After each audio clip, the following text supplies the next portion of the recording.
လေ့ကျင့်ခန်းနံပါတ်1 body weight squat အရင်ဦးဆုံးရှေ့တော့ကိုပခုံးအခြေချဲလိုက်မယ်ရှေ့ပြီးတော့ရင်ရှီပြားလေးကိုဘေးနှစ်ဖက်ကို45ဒီဂရီလောက်ကားလိုက်မယ်ကားပြီးသွားပြီဆိုရင်ထိုင်ရှတဲ့အခါမှာကိုယ့်ရဲ့ဒူးကောင်းနှစ်ဖက်ကရှီပြားအတိုင်းသွားရပါမယ်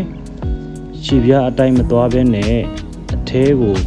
ဝင်နေလို့ရှိရင်ဒူးကောင်းနာတာတွေဖြစ်တတ်ပါတယ်အခုပုံမှာပြထားတဲ့အတိုင်းလေးပဲထိုင်ပါမယ်အရှိဘက်ကဆော့ပြပြီးသွားရင်ဘေးတစ်စောင်းလေးဆော့ပြပါမယ်ရှေ့နှစ်ဖက်ကိုပခုံးအခြေလေးရှဲလိုက်မယ်ခုနကအတိုင်းလေးပဲရှီပြားလေးကိုဘေးကားထားမယ်အခုလိုမျိုးခါးကိုကုန်းပြီးတော့ထိုင်လို့ရှိရင်ခါးနာတာတွေခါး injury ဖြစ်တာတွေဖြစ်တတ်ပါတယ်အရင်ဦးဆုံးရင်ပတ်ကိုဖွင့်ထားပါမယ်ခါးကိုဆန့်ထားမယ်ရှေ့နှစ်ဖက်ကိုဘေးကိုတေချာလေးကားထားမယ်ပြီးရင်လက်သီးလေးဆုပ်ပြီးတော့ဖြည်းဖြည်းမှန်မှန်လေးပေါင်ကိုညစ်ပြီးတော့ထိုင်ချပါမယ်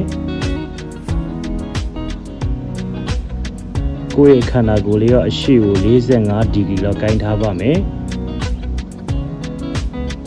အနောက်ကိုလန်နာတွေဖြစ်မနေရပါဘူးဒါဆိုရင်ပလက်လန်လဲရပါတယ်အရှိကိုအရင်ကြီးကိုင်းတာလည်းဖြစ်မနေရပါဘူးအခုလိုမျိုးပုံမှာပြထားတဲ့အတိုင်းလေးဆိုရင်အဆင်ပြေပါတယ်โอเคအတူတူစောကြည့်လိုက်ရအောင်အောက်တိုင်ရှားတဲ့ရှိမှာအောက်မှာ5 second လောက်ဟိုထားမယ်1 2 3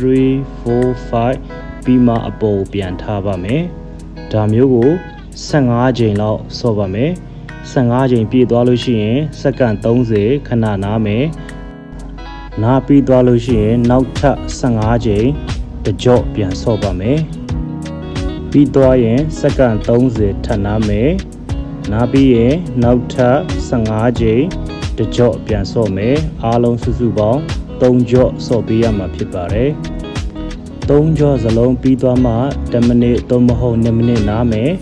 နားပြီးသွားပြီဆိုရင်နောက်ထပ်အသစ်တစ်မျိုးကိုထပ်ဆော့ပါမယ်